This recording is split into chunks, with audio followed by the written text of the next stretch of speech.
তারেক রহমান একটি পরাজয় মেনেই নিল, সুনির্দিষ্ট পরাজয়, নৈতিক পরাজয়, সাংস্কৃতিক পরাজয়, ন্যারেটিভের পরাজয়ে তারেক রহমান একটি আহ্বান করেছেন।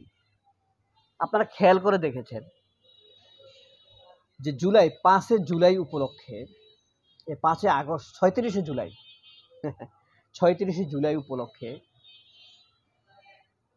বাংলাদেশের প্রধান উপদেষ্টা ডক্টর মোহাম্মদ ইউনূস তার ডিক্লারেশন প্রকাশ করেছেন। ডিক্লারেশন নিয়ে অনেক প্রশ্ন আছে, তবে আমি অভিবাদন জানাতে চাই, ডিক্লারেশন অ্যাটলিস্ট হয়েছে।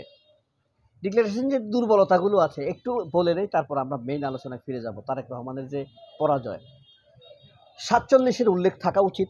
47 আমাদের বিরাট এক বিজয়। তারপরে মুসলমানদের ঐতিহ্য, ইতিহাস উল্লেখ থাকতে হবে, 90-এর উল্লেখ থাকতে হবে, এরশাদ পতনের উল্লেখ থাকতে হবে, 75-এর যে বিপ্লব সেটার উল্লেখ থাকতে হবে, 7 নভেম্বরের যে জিয়াউর রহমানের বিজয় সেটার উল্লেখ থাকতে হবে,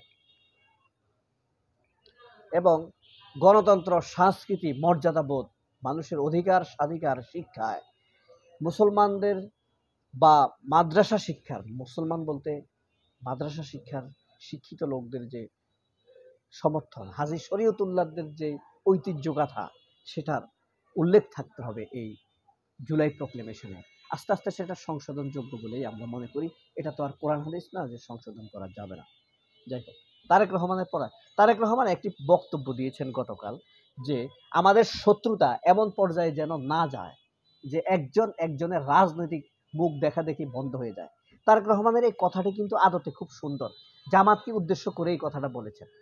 অর্থাৎ আপনি বিএনপি হয়ে জামাতকে গালি দিবেন, জামাত হয়ে বিএনপিকে গালি দিবেন, কিন্তু গালিটা যেন এমন পর্যায়ে চলে না যায় যে আমাদের সম্পর্ক থাকবে না, রাজনৈতিক মুখ দেখা দেখি বন্ধ হয়ে যাবে।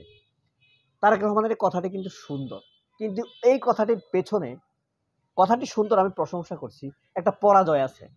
পরাজয়টাই কি আপনারা খেয়াল করছেন? 36 জুলাই উপলক্ষে শাহবাগে মেঘমোল্লার বেশ্যার বাচ্চা, মেঘমোল্লার বসু, তারা একটি স্লোগান দিয়েছিল যে তুমিও জানো আমিও জানি জামাত শিবির পাকিস্তানি, তুমিও জানো আমিও জানি সাদেক কায়েম পাকিস্তানি। এই বক্তব্যটা দিয়েছে কেন? ওই যে 36 জুলাই উপলক্ষে সাদেক কায়েম একটি বিশাল ইভেন্টের আয়োজন করেছে সোহরার ওয়ার্দি উদ্যানে। সেখানে মতিউর রহমান নিজামীর একটি এনক্লোজার ছিল। মতিউর রহমান নিজামী না, যারা বিনা বিচারে শেখ হাসিনার জুডিশিয়াল কিলিংয়ের শিকার হয়েছিল, শহীদ মাওলানা মতিউর রহমান নিজামী। আপনি যাই বলেন, আমি এদেরকে শহীদ বলবো, কারণ এরা বিনা বিচারে এদেরকে হত্যা করা হয়েছে, তাই না? আর স্বাধীনতার পর থেকে আমাদের যতদিন জ্ঞান হয়েছে, বুঝ হয়েছে, ভাই আপনার জামাত করার দরকার নাই, আমার জামাত করার দরকার নাই।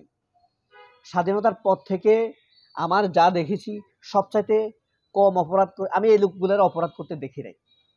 আমি বিএনপির লোকদেরকে খুন খারাপি করতে দেখেছি, আওয়ামী লীগের লোকদেরকে চরম খুন খারাপি লুটপাট করতে দেখেছি, কিন্তু এই জামাতের লোকদেরকে আমি অপরাধ করতে দেখি নাই। সুতরাং আমার এই কথা বলতে তো জামাত করার দরকার নাই ভাই, তাদের অপরাধ তো কম, অপরাধের মাত্রা তো কম।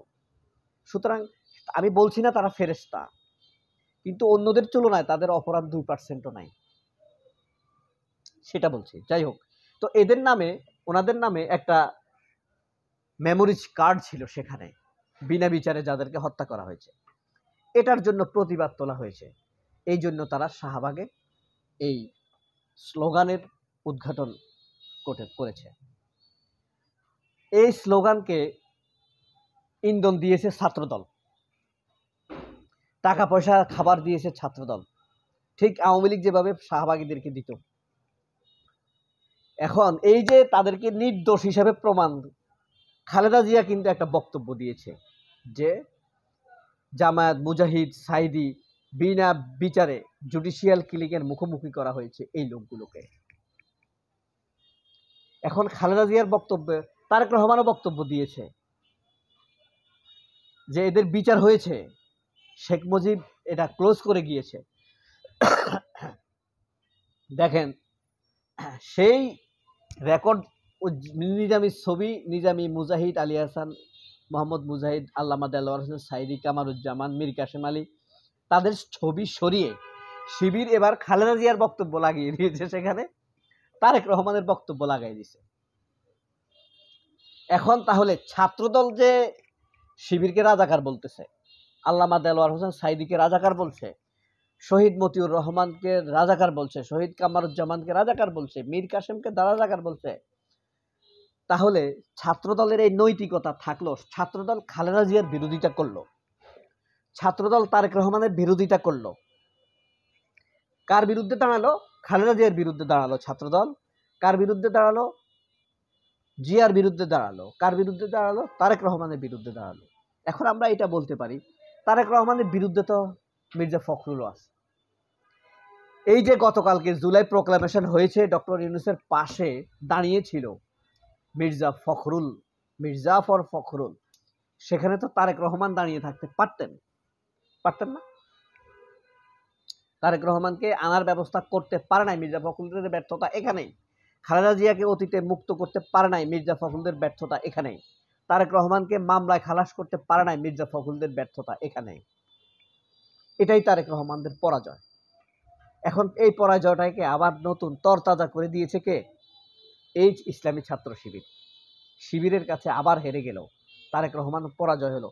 তারেক রহমান খেয়াল করে দেখেছেন যা ঘটতে যাচ্ছে এটা বিস্ময়কর। এখন শিবিরের ন্যারেটিভের কাছে, এক ঢাকা ইউনিভার্সিটির শিবিরের ন্যারেটিভের কাছে হেরে যাচ্ছে পুরো ছাত্রদল, জাতীয়তাবাদী জাতীয় ছাত্রদল। এক ঢাকা বিশ্ববিদ্যালয়ের শিবিরের কাছে হেরে যাচ্ছে, কালচারাল লড়াইয়ের কাছে হেরে যাচ্ছে সারা বাংলাদেশের বিএনপি। কারণ বিএনপির নৈতিক অবস্থান তারা এক রাখতে পারেনি, পারছে না, অতীতেও পারেনি। সেই আতঙ্ক পেয়ে বসেছে তারেক রহমানকে। সেই আতঙ্ক থেকেই তিনি বুঝতে পেরেছেন কখনো না কখনো আবারও হয়তোবা জামাতের শরণাপন্ন হতেই হবে।